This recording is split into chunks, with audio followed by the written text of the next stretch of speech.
ajoutée internationale.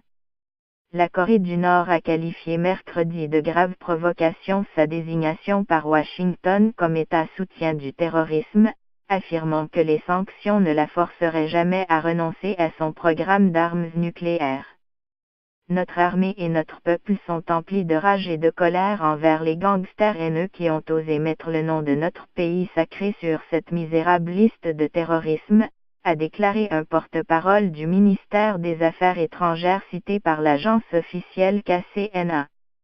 Les armes nucléaires sont la dissuasion qui permet de sauvegarder notre souveraineté, tant que les États-Unis poursuivront leur politique hostile anti-nord-coréenne. Notre dissuasion en sera d'autant plus renforcée.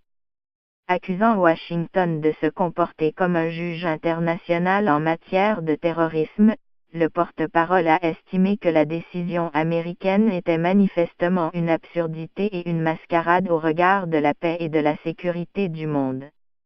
Le président américain Donald Trump a annoncé lundi que les États-Unis avaient décidé d'inscrire à nouveau la Corée du Nord dans leur liste noire des États soutenant le terrorisme pour accroître la pression contre son programme nucléaire.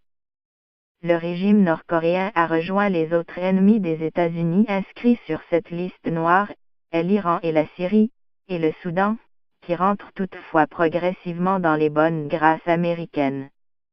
Pyongyang y avait déjà figuré de 1988 à 2008, pour son implication présumée dans l'attentat à la bombe contre un avion sud-coréen qui avait fait 115 morts en 1987.